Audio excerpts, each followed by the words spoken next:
মানুষ যখন জ্ঞানী হয় তখন তার কথা কমে যায়। মানুষের জ্ঞান যত কমে তার কথা তত বাড়ে। আপনাদের কণ্ঠস্বরটা ইন্না আনকারাল আসওয়াতি লাসাউতুল হামির। আপনি দেখবেন সিংহ কোনো চিৎকার চেঁচামেচি করে না, কিন্তু চিৎকার চেঁচামেচি কে করে? হ্যাঁ, নামটা আমি বললাম না, আপনাদের প্রতি শ্রদ্ধা রেখে বললাম না। চিৎকার চেঁচামেচি করাটাই ব্যক্তিত্ব না। ব্যক্তিত্ব আসাদ। আপনি সিংহকে যদি আঘাত করেন কোনো আওয়াজ তার মধ্যে শুনবেন না, সে আপনাকে এসে আক্রমণ করবে কিন্তু কোনো আওয়াজ নাই। কিন্তু অন্য একটা আছে, ছোট একটা ডিল ছুড়লেও দেখবেন এরপরে চিৎকার, কি চিৎকার, মনে হচ্ছে সব খায়া ফেলবে, কিন্তু আসলে কিছুই করার ক্ষমতা নাই। চিৎকার চেঁচামেচির মধ্যে কোনো ব্যক্তিত্ব নাই। ব্যক্তিত্ব আছে ভিন্নতার মধ্যে। সাইলেন্স ইজ গোল্ডেন বলা হয়। আপনি বলেন তো পৃথিবীতে কি পরিমাণ ইন্ডাস্ট্রি ডেভেলপ করছে কেবল বাড়ি গাড়ি তৈরি করার জন্য, রাস্তাঘাট তৈরি করার জন্য। এবং আপনি দেখেন তো পৃথিবীতে কি পরিমাণ ইন্ডাস্ট্রি তৈরি হচ্ছে গাড়ি তৈরি করার জন্য। টেকনোলজির কি পরিমাণ উন্নয়ন হচ্ছে।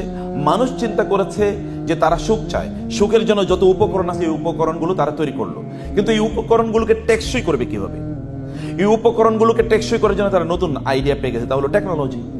এখন টেকনোলজির মাধ্যমে তার উন্নয়নকে অথবা তাদের সুখের উপকরণগুলোকে তারা টেকসই দেওয়ার চেষ্টা করছে এবং এর মাধ্যমে তারা এর পিছনে ঘুরছে। এবং আপনারা এবং আমরাও দেখবেন এই ইস্যু নিয়ে আমরা ব্যস্ত আছি, প্রচন্ড ব্যস্ত।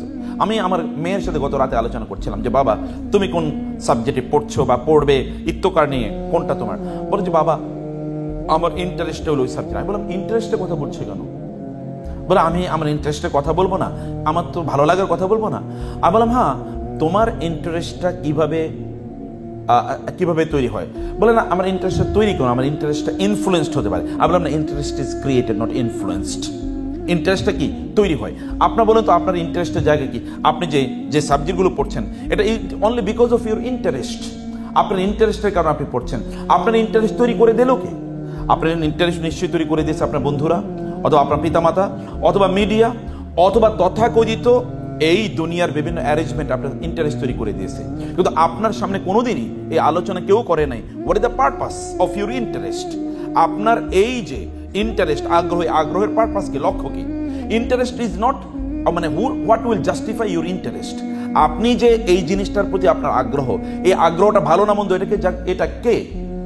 এটাকে জাস্টিফাই করবে কে? এটা জাস্টিফিকেশন কিসের উপর ভিত্তি করে চলবে? এখন আমাদেরকে নতুন সায়েন্টিজম আমাদেরকে নতুন করে এই আইডিয়া দিল যে আপনার যেটা ভালো লাগে এটাই আপনি করতে পারেন। এটা হলো আসহাবুল ফিলিংস। আসহাবুল ফিলিংস মানে ফিল গুড, আমার এটা করতে ভালো লাগে এই জন্য আমি করছি। তো আপনার এটা যারা চুরি করে তারা কি ভালো না লাগার কারণে চুরি করে? যারা ডাকাতি করে তারা কি ইন্টারেস্ট ছাড়া ডাকাতি করে? তার ইন্টারেস্ট আছে দেখি তো ডাকাতি করে। যে 1000 টাকা লুট করলো সে কি ইন্টারেস্ট ছাড়া করেছে? যারা মানুষকে শত শত মানুষকে জুলাই হত্যা করলো, হাজার হাজার ছাত্রকে হত্যা করলো, তারা কি ইন্টারেস্ট ছাড়া হত্যা করেছে? নো, তার ইন্টারেস্ট আছে এখানে, এই কারণে হত্যা করেছে। এখানে তার ভালো লাগা আছে, কারণ সে জানে আমি যদি এরকম লোককে দমায় দিতে পারি তাহলে আমি আবার 41 পর্যন্ত এখানে থাকতে পারবো। তার তো ইন্টারেস্টের জায়গা, তার একটা ভালো জায়গা। অতএব ভালো লাগাকে জাস্টিফাই করবে কে? জাস্টিফাই করার জন্য নিশ্চয়ই পারপাস আছে, এবং এই পারপাসটা মানে জাস্টিফাই করবে কে? নিশ্চয়ই তার জন্য অনেকগুলো ক্রাইটেরিয়া আছে। আপনি যারা মেডিকেল সায়েন্সে পড়ছেন, এই মেডিকেল সায়েন্সে আপনি কেন পড়ছেন? What is the objective, what is the goal, what is the reason, what is the purpose? আপনি কেন এটা করছেন? আমাদের সামনে এখন মেডিকেল সায়েন্সে পড়ার কোনো সময় আমরা শুনতাম যে মেডিকেল সায়েন্সে আমরা এই জন্য পড়ছি তাহলে আমরা একটু সাধারণ মানুষকে সার্ভিস দিতে পারবো, তাদেরকে আমরা সাহায্য সহযোগিতা করতে পারবো। এটা কোনো এক সময় শুনেছি, এটাও কেন করবো সেটা একটা জাস্টিফিকেশনের ব্যাপার আছে বটে, কিন্তু এখন তো আলোচনা নাই। এখনোই আলোচনা নাই। এখন আপনি মেডিকেল সায়েন্সে পড়লে আপনি অনেক ভালো ইনকাম করতে পারবেন, ভালো জীবন যাপন করতে পারবেন, ব্যাস। সরকারি চাকরি না পেলেও নিজেও একটা কমপক্ষে ক্লিনিক করে আপনি ভালো একটা ইনকাম করতে পারবেন। So what is the goal, what is the objective? আপনার লক্ষ্য কি, আপনার উদ্দেশ্য কি? টাকা ইনকাম করাই যদি মানুষের মানে মেডিকেল সায়েন্সে পড়ার উদ্দেশ্য হয়, তাই আই এম সরি যে আপনার এই পড়াশোনা করার দরকার নেই। টাকা ইনকাম করার জন্য এই পদ্ধতি একমাত্র পদ্ধতি না। মেডিকেল সায়েন্সে পড়ে আপনি কত টাকা ইনকাম করতে পারবেন, তার চেয়ে আপনি একটা ব্যবসা দিলে মুদির দোকানদার তার চেয়ে অনেক বেশি ইনকাম করতে পারে। It's possible. ব্যবসা যারা করে পৃথিবীর সকল টাকা পয়সার অথবা সবচেয়ে বেশি টাকা পয়সার মালিক ডাক্তাররা না, ফিজিশিয়ানরা না, সবচেয়ে বেশি টাকা পয়সার মালিক যারা ব্যবসা বাণিজ্য করছে। So that is the best field to earn money. সবচেয়ে বড় সেটাই যেখানে আপনি টাকা ইনকাম করতে পারবেন। তাহলে এখানে একটা গ্রেটার গোল আছে, গ্রেটার পারপাস আছে। আমাদের এই টোটাল এখনই যে স্যাটানিক সিভিলাইজেশন যেটা চলছে, শয়তানি সভ্যতা যেটা চলছে, এটা আমাদেরকে আমাদের পারপাস ভুলিয়ে দিয়েছে, লক্ষ্য ভুলিয়ে দিয়েছে। লক্ষ্য ভুলিয়ে দেওয়ার কারণে আমি বুঝি না, এবং এই কারণে সবচেয়ে ভালো ডাক্তার আপনি তাকেই মনে করেন যাকে আপনি দেখবেন যে তিনি আপনার কি করেন, তার ইনকাম সবচেয়ে ভালো, উনি হচ্ছেন সবচেয়ে ভালো ডক্টর। অথবা তিনি কত টাকা ভিজিট নেন, এটা হচ্ছে ডক্টর, সবচেয়ে ভালো ডক্টর। কিন্তু আপনার কাছে অন্য মানদণ্ড নাই, আপনার কাছে অন্য পারপাস নাই, আপনার কাছে আরো অন্য পারপাস থাকার কথা ছিল। ভালো এবং মন্দ এখন আমাদের কাছে কিসের উপর ভিত্তি করে নির্ণীত হচ্ছে, নির্ধারিত হচ্ছে? ভিন্ন কারণে। ও খুবই সফল। কিসের উপর ভিত্তি করে সফলতা নির্মাণ হলো? সে অনেক টাকা ইনকাম করেছে, এটা হচ্ছে তার সফলতা। অনেক ভালো চাকরি করে, এটা তার সফলতা। কিন্তু সফলতার মানদণ্ড এটা কোনোদিনই ছিল না। নতুন করে আমাদের কাছে এই সফলতার মানদণ্ড আমাদের সামনে উপস্থাপন করা হয়েছে। রাসূল ইসলামের সিরাতে আসলে হয়েছে কি, তিনি সিরাতে এসে মানুষকে একটা পারপাস দিয়েছেন। আপনি যদি তৎকালীন জাহিলি যুগের যদি অবস্থা দেখেন, নব্য জাহিলিয়াত এবং তৎকালীন জাহিলিয়াতের মধ্যে আপনি কোনো বড় পার্থক্য তৈরি করতে পারবেন না। তৎকালীন জাহিলি যুগের আমি 5টা মৌলিক জিনিস বলি। তখন মদ ছিল। কি ছিল বলেন তো? তখন মদ ছিল। এখন তো মদ নস্যি, মদ বড় কোনো ইস্যুই না। মদের চেয়ে আর অনেক উন্নত মানের প্রোডাক্ট এখন বাজারে পাওয়া যায়। মদ তো সাধারণ জিনিস। তাহলে ওইটা যদি জাহেলি যুগ যদি হয় মদের কারণে, তাহলে এই যুগে এটা কি? এটা সেটা সুপার জাহেলিয়াত হওয়ার কথা। ওটা জেনারেল জাহেলিয়া, এটা হলো সুপার জাহেলিয়াত। এখন মদের বিকল্প বহু জিনিস আপনি পাবেন, এরকম অসংখ্য জিনিস এখন চলে এসছে, যেটা আমরা তখন মদ কেনার জন্য সর্বত্র এটা অ্যাভেলেবল ছিল না। কিন্তু এভরিওয়্যার ইট ইজ অ্যাভেলেবল। বরং গ্রামে আরো বেশি পাওয়া যায়, মাদক দ্রব্য বেশি পাওয়া যায়। তখন মদ খেত এলিট ক্লাসের লোকেরা, আর এখন মদ খায় কারা? এখন প্রায় সবাই খায়। বিশাল বিশাল আয়োজন আমরা দেখি মদের, মাদক দ্রব্যের উচ্ছেদ করার জন্য, কিন্তু কোনো অবস্থা নাই। তাহলে জাহিলিয়াত আপনি কোনটাকে বলবেন? 2 নম্বর বিষয় হচ্ছে তৎকালীন দেখেন জুয়া, এটা ছিল তৎকালীন একটা মহামারীর মতো অবস্থা। জুয়া, ইন্নামাল খামরু ওয়াল মাইসির, জুয়া এরকম ছিল। আপনি এখন বলেন তো জুয়া ছাড়া কোন জায়গা আছে? আপনি ক্যাপিটাল মার্কেট থেকে শুরু করে যদি কোনো খেলাধুলা যদি হয়, এমনকি বাংলাদেশের মতো কোনো দেশের যখন ক্রিকেট খেলা হয়, তখন তো জুয়ারিদের ওখানে আসর বসে। বিশেষ করে যেই এলাকায়, যেই দেশে অলিম্পিয়াড বা অলিম্পিক গেমস যেই দেশ আয়োজন করে, ওই গোটা অঞ্চল জুড়ে কেবল জুয়ার হাউসগুলো, মানে ক্যাসিনো, ওখানে ভর্তি হয়ে যায়। গোটা পৃথিবী তখন জুয়ার অভ্যস্ত হয়ে যায়। আপনি গ্রাম অঞ্চলে গিয়ে দেখেন কি নতুন নতুন আইটেমের জুয়া ওইখানে চলে, নতুন আইটেমের। ভাবতে পারবেন না আপনি যে এটা একটা জুয়া খেলা। আর এখন তো আর অফলাইনে জুয়া খেলার প্রয়োজন নেই, এখন অনলাইনে কি জুয়া অ্যাভেলেবল। এখন তো অনলাইনে লোকেরা জুয়া খেলে। তাহলে তৎকালীন জাহিলিয়াত চেয়ে এটা আমি দেখি সুপার লেভেলের জাহিলিয়াত, এটাতে দেখি অনেক মডার্ন জাহিলিয়াত। এমন জাহিলিয়ার মধ্যে আমরা আছি। এবং তৎকালীন সময়ে সুদের কথা কোরআন আল্লাহ সুবহানাহু বলেছেন। আচ্ছা, সুদ ছাড়া আপনি একটা মুহূর্তে চিন্তা করতে পারবেন? আমাদেরকে অনেকে প্রশ্ন করে, যে সেদিন একজন প্রশ্ন করেছে, আমি একটা মানে অফিসে চাকরি করি, ওই অফিসের ইনভেস্টমেন্টটা তারা নিয়েছে হচ্ছে ব্যাংক থেকে লোনের মাধ্যমে, এখানে কি স্যার চাকরি করতে পারবো কিনা?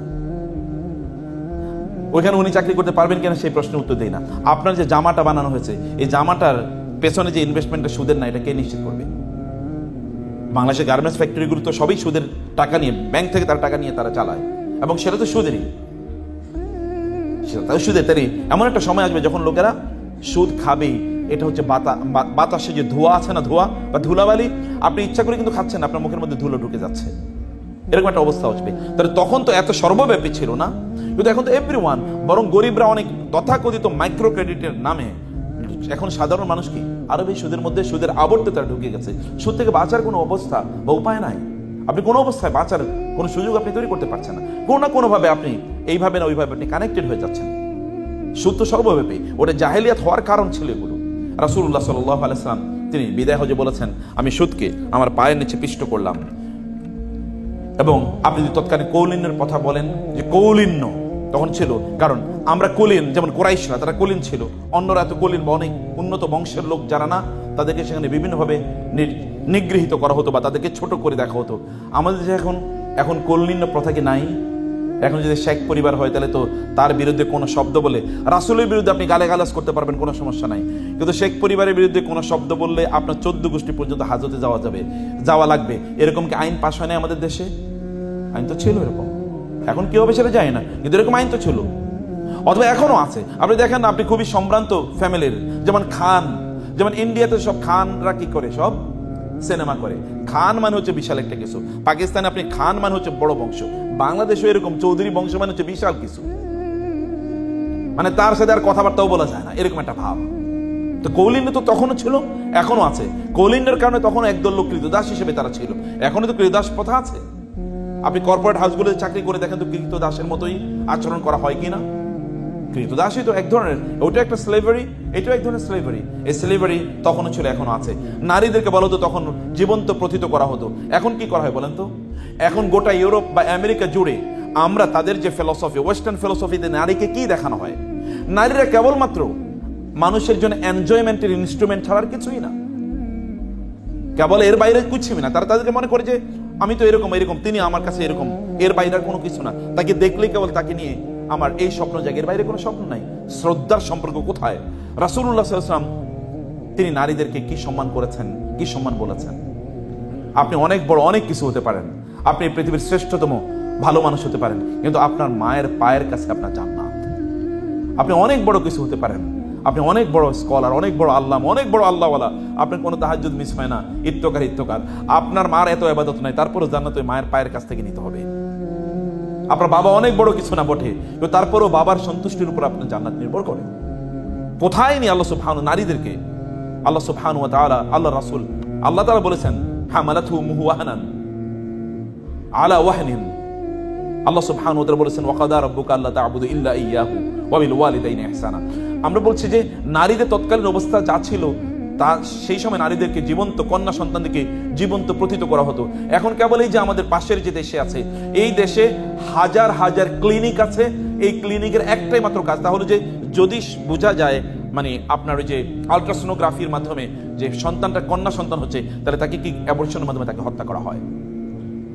এটা এই পাশের দেশে বলছি আমি, হাজার হাজার এরকম আছে, আমাদের দেশে এরকম আছে। আপনি দেখেন না গ্রাম অঞ্চলে, এমনকি শহরেও মেয়েদেরকে নিয়ে অন্যরা কিন্তু টেনশনে, মানে প্রবলেমে আছে, বিপদে আছে, এবং এটি এখন র্যাম্প্যান্ট।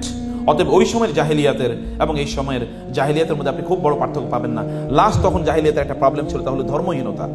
তখন মানুষের ধর্মহীনতা ছিল, আসমানি ধর্ম ছিল না। এখন আপনি বলেন আসমানি ধর্মের কাজ কোথায়? আপনি বলেন আপনার যে পড়াশোনা করতে এসেছেন মেডিকেল কলেজ পর্যন্ত, এই আপনার যারা মাদ্রাসায় পড়িয়েছেন তাদের কথা বলছি না, অন্যরা আপনার ক্লাস 1 থেকে শুরু করে এতটুকু পর্যন্ত এসে আপনারা কয়টা হাদিস পড়েছেন বা কোরআনের কতটুকু পড়ানো হয়েছে আপনাদেরকে? কোথাও কি আছে আপনাকে কোরআন পড়ানোর কথা? বরং আমরা পরবর্তীতে গত প্রায় 15-16 বছর পর্যন্ত আমরা যা দেখেছি, যেখানে ইসলামিক স্টাডিজ নামে পড়া ছিল ওগুলোকে বের করে দিয়ে ওখানে ক্রিকেট ঢুকানো হয়েছে, ওইখানে আপনার নাচ ঢুকানো হয়েছে, অথবা ওইখানে কি বাড়ির কাজ, স্বাস্থ্য, ইত্তকার নামে হাবিজাবি বহুত কিছু শেখানো হয়েছে। তারা বলছে ধর্ম হলে ঐচ্ছিক, কেউ শিখলে শিখলো, না শিখলে নাই। তার মানে আল্লাহ সুবহানাহু ওয়া তাআলা আপনার ইকুয়েশনে নাই, দিন আপনার ইকুয়েশনে নাই। তখনকার মানুষের মাঝে কিছু ধর্মীয় আচার আচরণ ছিল, এখনকার মানুষের মাঝে এগুলো কোনো কিছুই নাই। এখন আমরা কি করেছি? আমরা আমাদের পারপাসকে ভুলে গিয়ে আমরা আমাদের নিজেদের খেয়াল খুশিকে আমাদের গড বানিয়ে নিয়েছি। আপনি তাই করেন যা আপনার ভালো লাগে। বলেন তো, আমরা মনে করেছি কি ভিডিও গেমসের মতো আমাদের জীবনটাকে আমরা বানিয়ে ফেলেছি, ভিডিও গেমসের মতো। ভিডিও গেমস আপনি মনে চায় এখন, ওকে আমি ভিডিও গেমস খেললাম, কিছুক্ষণ খেলছেন, এবং এটা একটা সেট রুল আছে। সেট রুলে আপনি যখন এই মানে লেভেল থেকে যখন পরবর্তী লেভেল যান, আপনি ওয়াও, এরপরে লেভেল থেকে তারপরে লেভেল ওয়াও, এরকম আপনি মনে করছেন। এরকম ভিডিও গেমের মতো আপনি আপনার জীবনটাকে তৈরি করে ফেলেছেন, এবং এর বাইরে কোনো কিছু নাই। এটাই আমার স্বপ্ন, এটাই আমার কল্পনা। ওইটা আমার মধ্যে এক ধরনের মানে উচ্ছ্বাস, সুখ তৈরি করে দেয়। এরকম ফেক সুখের পেছনে আমরা সবাই ঢুকে যাচ্ছি, এই ফেকের পেছনে, এই দুনিয়ার পেছনে, দুনিয়ার বিভিন্ন ধরনের আয়োজনের পেছনে আমরা ঢুকে যাচ্ছি। রাসূলুল্লাহ সাল্লাল্লাহু আলাইহি ওয়াসাল্লাম এক নম্বর যে কাজটি করেছেন, যেই জায়গায় আমি আপনাদেরকে নিয়ে আসতে চাই, তাহলে যে তিনি মানুষকে পারপাস দিয়েছেন, লক্ষ্য দিয়েছেন, মানুষকে উদ্দেশ্য দিয়েছেন। খালিদ ইবনে ওয়ালিদের কথা একবার চিন্তা করে দেখেন। খালিদ ইবনে ওয়ালিদ তিনি যখন ইসলামের পক্ষে বিপক্ষে যুদ্ধ করেছেন, তখনও তিনি বিজয়ী। ইসলামের পক্ষে যত যুদ্ধ করেছেন, সকল যুদ্ধে তিনি বিজয়ী। এমন কোন যুদ্ধ নাই যে যুদ্ধে তিনি বিজয়ী হন নাই। যুদ্ধে তিনি যার পক্ষে থাকুক না কেন, শত্রুর পক্ষে যদি 1,00,000 সৈন্য থাকে, তার পক্ষে 3,000, তাহলে ওই যুদ্ধে তিনিই বিজয়ী। এরকম ক্যারিশমেটিক মিলিটারি জিনিয়াস এই পৃথিবীতে একজনই দেখেছে পৃথিবী। এরকম কোন জিনিয়াস নাই যার জীবনে কোনো পরাজয়ের কোনো রেকর্ড নাই, কোনো যুদ্ধে কোনো পরাজয়ের রেকর্ড নাই, শত যুদ্ধে কোনো পরাজয়ের রেকর্ড নাই। তিনি খালিদ ইবনে ওয়ালিদ রাদিয়াল্লাহু তাআলা আনহু যখন তিনি কাদিসের যুদ্ধে আছেন, ওমর রাদিয়াল্লাহু তাআলার কাছে এরকম একটা আসলো যে লোকেরা তো মনে করছে খালিদ ইবনে ওয়ালিদ থাকলেই যুদ্ধে জয়। অতএব খালিদ ইবনে ওয়ালিদের প্রতি এক ধরনের বিশ্বাস তৈরি হচ্ছে যেটা আল্লাহর উপর তৈরি হওয়া দরকার। এটা তাহলে একটা শিরকের গন্ধ তৈরি হয়ে যাচ্ছে। ওমর রাদিয়াল্লাহু তাআলার সাথে সাথে আবু উবাইদা ইবনে জাররাহ রাদিয়াল্লাহু তাআলা আনহুকে গভর্নর বানিয়ে তিনি চিঠি দিলেন যে খালিদ ইবনে ওয়ালিদ এখন থেকে আর সেনাপতি থাকবে না। খালিদ ইবনে ওয়ালিদ তিনি চিঠিটা পাওয়ার পরে তিনি পেছনে চলে গেলেন, সেনাপতি আবু উবাইদাকে সামনে দিয়ে দিলেন, কিন্তু তিনি যুদ্ধে আগের মতো করে যাচ্ছেন। তার মৃত্যুর সময় তিনি তার বিছানায় শুয়ে আছেন, মারা যাচ্ছেন ওইখানে। তার মৃত্যুর সময় তিনি কাঁদছেন। লোকেরা বলছেন, খালিদ আপনি কাঁদছেন কেন? বলে, তোমরা আমার শরীরটা একটা তাকিয়ে দেখো তো, শরীরে এমন কোনো জায়গা নাই যেই জায়গায় আঘাতের চিহ্ন নাই। আমার গোটা শরীরে আঘাতের চিহ্নে, এটা হয় তলোয়ার অথবা বর্ষা অথবা তীর, এর আঘাতের চিহ্ন আছে। আমি গোটা জীবন জুড়ে আমি আশা করছিলাম যুদ্ধের ময়দানে আমি শহীদ হব, কিন্তু দেখো আমি কিন্তু আমার বিছানায় মারা যাচ্ছি। তিনি মারা গেলেন। গোটা মদিনায় একটা ঝড়ের মতো, একটা মহা ঝড়ের মতো একটা অবস্থা তৈরি হলো। খালিদ মারা গেছে, মানুষ চিন্তাও করতে পারছিলেন না খালিদ মারা গিয়েছে। কান্নার রোল, মানে ঝড় যেরকম সব বিধ্বস্ত করে দেয়, এরকম সব বিধ্বস্ত করে দিচ্ছে। কান্নার রোল চারিদিকে। ওমর রাদিয়াল্লাহু খলিফা, ওমর রাদিয়াল্লাহু তাআলা আনহু তিনি বের হলেন মানুষদেরকে নিষেধ করার জন্য যে এভাবে কাঁদতে নাই, বিশেষ করে নারীরা তো এভাবে কাঁদতে পারে না, ইসলাম এটাকে অ্যালাউ করে না। তিনি যখন বের হচ্ছিলেন, হঠাৎ করে শুনলেন তার ঘর থেকে কেউ একজন কেঁদে উঠছে, ওয়া খালেদা, ওয়া খালেদ, হে খালেদ বলে তিনি কান্না করে উঠছেন। ওমর বলেন, কে কাঁদছে ঘরের ভিতরে? শুনলেন যে তার মেয়ে হাফসা, রাসূল সাল্লাল্লাহু আলাইহি ওয়াসাল্লামের স্ত্রী হাফসা রাদিয়াল্লাহু তাআলা, তার কন্যা হাফসা কাঁদছেন। ওমর বুঝলেন খালেদের মৃত্যুতে প্রত্যেকের কান্না করা উচিত। ওমর চিন্তা করলেন, না, কাউকে নিষেধ করা যায় না, মানুষ কাঁদুক, খালেদের মতো মানুষের জন্য সবারই কান্না করা উচিত। কারণ রাসূলের স্ত্রী কাঁদছেন, ইট মিনস যে তার জন্য কান্না করা যায়। আপনি বলেন তো, একটা মানুষ একটা পারপাসের নিজের জীবন যাপন করে কোথায় তাকে নিয়ে যেতে পারে? তিনি মারা যাচ্ছেন, আপনি যদি আপনার শাহাদাতের তামান্না যদি আপনার অন্তরে থাকে, আপনি যদি ঘরেও মারা যান, তাইলেও কিন্তু আপনি কি শাহাদাতের মর্যাদা পাবেন। আপনি আপনার রুমে, ওয়ালাউ মাতা আলা ফিরাশি, রাসূল বলেছেন, if he dies on his bed, এবং তার অন্তরে ছিল কি শাহাদাতের তামান্না, তা আল্লাহ সুবহানাহু তাকে শহীদের মর্যাদা প্রদান করবেন। He knows it and he participated in all the battles during the life of the Prophet sallallahu alaihi wasallam and after his life. কিন্তু তারপরেও তার পারপাসটা থেকে কত গ্রেট বানিয়েছে। ওই ইকরামা ইবনে আবি জাহলের গল্প আপনি জানেন। আবু জাহলের ছেলে যখন তিনি ইসলাম গ্রহণ করেছেন, তিনি রাসূলকে তিনি বুঝলেন যে what should be the purpose of his life. আপনাদের জীবনের পারপাস কি একবার চিন্তা করে দেখেন। If you know the purpose, তাহলে আপনি কত নোবেল হয়ে যেতে পারেন, কত গ্রেট হতে পারেন। আমরা কেবল বুদবুদের পেছনে ঘুরছি, কেবল অলিক, কেবল মিরাজ, মরিচিকার পেছনে কেবল আমরা ঘুরছি। মরিচিকার বাইরে কিছুই নেই আমাদের সামনে। আপনি কেবল দুনিয়ার উন্নতি অগ্রগতি, আপনি অনেক টাকা ইনকাম করবেন, আপনার কত টাকা লাগবে? আমার মেয়েকে আমি বললাম, বাবা তোমার কত টাকা হলে ডেইলি তুমি খুশি, মানে মাসে খুশি হবে? বলে 30,000। আমার বাবা বলো কি, আমি তোমাকে 30,000 দেবো, তুমি কি খুশি? বলে না, আমার আরেকটু বেশি লাগবে। কত সর্বোচ্চ? বলে 5 লাখ বা 6 লাখ টাকা হলে চলবে। আমরা আচ্ছা ঠিক আছে, ধরো তুমি 5-6 লাখ টাকা ইনকাম করলা, তুমি তারপরে কি করবা? তুমি 5-6 লাখ টাকা কোথায় খরচ করবো? বলে আচ্ছা ঠিক আছে। আমরা ঠিক আছে, তুমি এই জায়গা থেকে আইনা খাওয়াবা, ওই জায়গা। আমি গত রাতে আমার 4 বাচ্চাকে নিয়ে আমি গল্প করছিলাম যে তোমাদের জীবনের লক্ষ্য কি হওয়া উচিত, আমি সেই গল্পটা আপনাদেরকে বলছি। তো ঠিক আছে, তুমি 5 লাখ টাকা পাবা, তুমি কি করবা? তুমি ঘুরতে যাবা, অনেক ভালো ভালো খাবা। ভালো খাবার তো তুমি 3 দিন খেতে পারবে না, পরপর 3 দিন খেলে এরপর তোমার ডায়রিয়া হবে, হসপিটালে থাকতে হবে। তবে ওই খাবার বেশি দিন খাওয়া যায় না। এখনো তো মনে করছি ওইখান থেকে বাইরের একটু খাবার এনে খেলাম, স্ট্রিট ফুড, হাবি জাবি ইত্যাদি ইত্যাদি, এগুলো আপনি খেলেন। এখন তো এটা বাতিক, অতএব এটা খেলেন আপনি 1-2 দিনের পর আপনি খেতে পারবেন না। তারপর আপনি বিদেশে বেড়াতে যাবেন, আপনি যেতে যেতে ক্লান্ত, ওইখানে গিয়ে রেস্ট নিতে হবে, আস্তে আস্তে রেস্ট। আপনি সত্যি করতে আপনি এত টাকা খরচ করতে পারবেন না। প্রথম মাসে খরচ করলেন, পরের মাসে কি করবেন? প্রতি মাসে তো এরকম করতে পারেন। আচ্ছা 5 লাখ টাকা আপনি খরচ করলেন, যে লোকের 5 লাখ টাকায় তার সকল নিডগুলো পূরণ করা সম্ভব, তাকে 5 কোটি টাকা ইনকাম করার জন্য কেন মানুষকে হত্যা করতে হবে, অথবা শেয়ার মার্কেট লুট করতে হবে, অথবা মানুষের ব্যাংকের টাকা লুট করতে হবে? এটা কি? এটা কি need or grid? Grid. Grid এটা মানুষকে অমানুষে পরিণত করে। তিনি তার পারপাস ভুলে গিয়েছেন। আপনার মেডিকেল সার্ভিসটাই আপনার জীবনের শ্রেষ্ঠতম ইবাদত হয়ে যাবে, আর কোনো কিছু লাগবে না ইনশাআল্লাহ।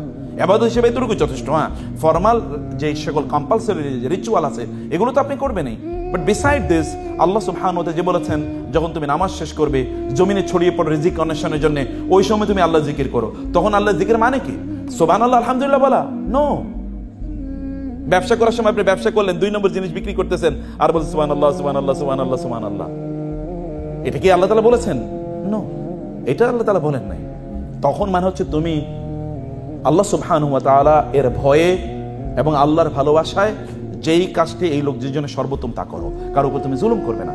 আল্লাহ রাসূল সাল্লাল্লাহু আলাইহি ওয়াসাল্লাম তিনি ছিলেন এখনকার সবচেয়ে বড় সমস্যা কি?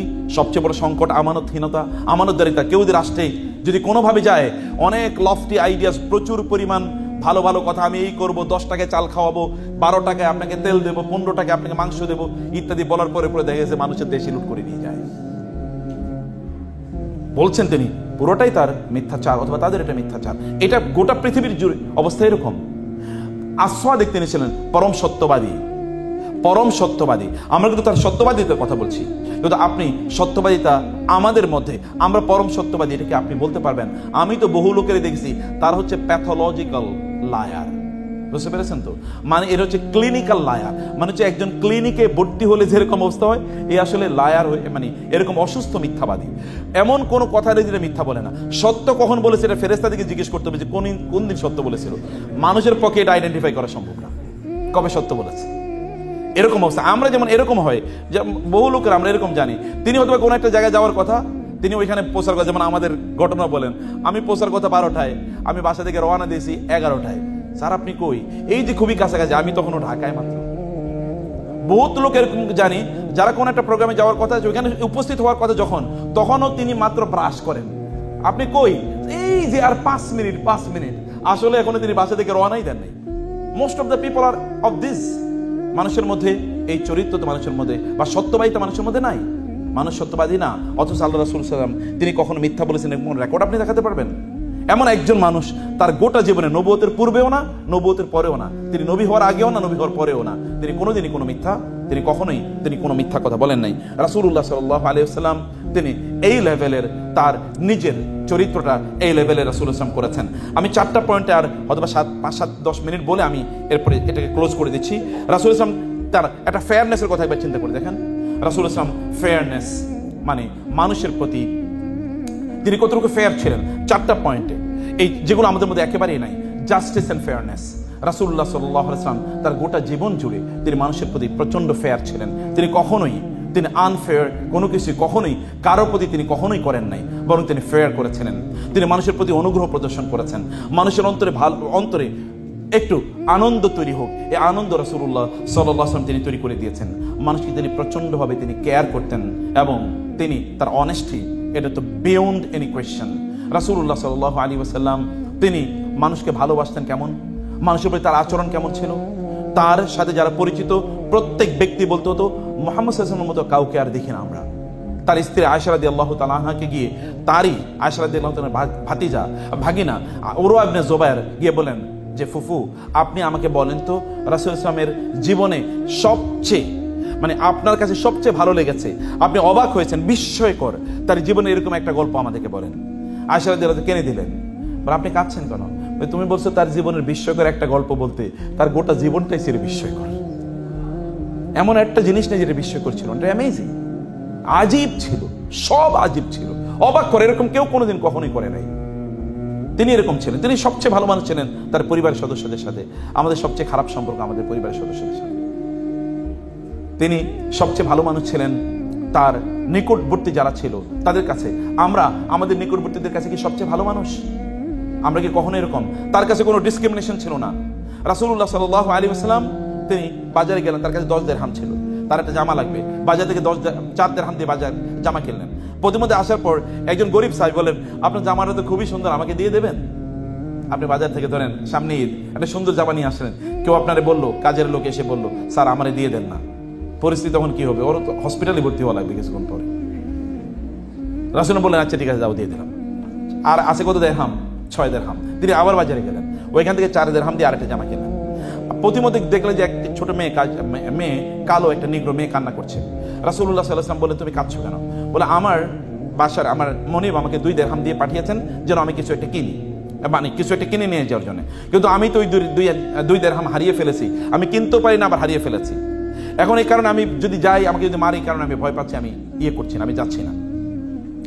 রাসূলুল্লাহ বলেন যাও, তোমাকে 2 দিরহাম আমি দিয়ে দিলাম, এবং 2 দিরহাম দিয়ে তাকে ওই জিনিসটা কিনে দিলেন। কিনে বলেন যাও এবার তুমি এবার বাসায় যাও। কিন্তু তারপরে সে যাচ্ছে না, সে কাঁদছে।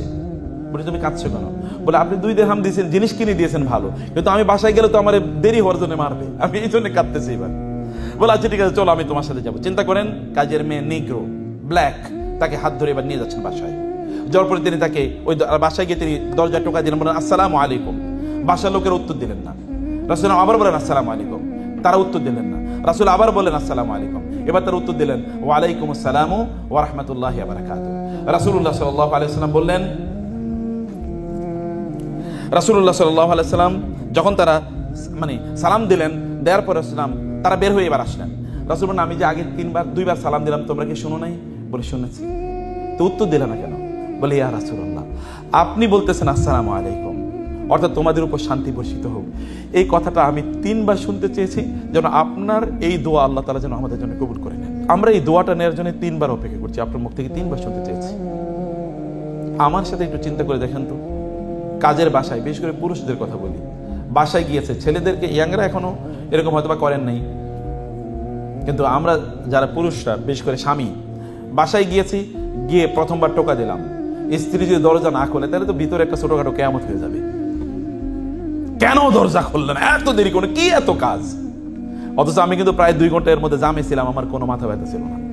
এখানে এসে আধা মিনিটই আমার অপেক্ষায় তর্স হয় না। তিনি দেখেন তিনি কি করেছেন, তিনি কি করেছেন, তিনি আচরণ কি করেছেন, অন্যদের সাথে তার আচরণ কি ছিল, কি করেছেন রাসূলুল্লাহ সাল্লাল্লাহু আলাইহি ওয়াসাল্লাম। তিনি প্রত্যেককে সমানভাবে রেসপেক্ট করতেন, সম্মান করতেন। আমরা তো সম্মান করছি না। আমাদের সংকট, আমাদের নৈতিকতা তৈরি হবে কোত্থেকে? আমাদের মোরাল ডেভেলপমেন্ট আসবে কোত্থেকে? আমরা বড়দেরকে সম্মান করি না, ছোটদেরকে আমরা স্নেহ করি না। এখন তো ইয়াং জেনারেশন যারা আছেন, আপনারা হয়তো বা মনে করবেন যে বাবা মায়ের উপর একটু উচ্চ স্বরে কথা বলতে পারলে আমি এখন আমি ম্যান হয়েছি না। ম্যান দেখানোর জন্য, ম্যানহুড দেখানোর জন্য একটু জোরে আওয়াজ করা লাগে। বাবার উপরে আওয়াজ, মায়ের উপরে আওয়াজ যদি আপনি করতে পারেন তাহলে আপনি ম্যান।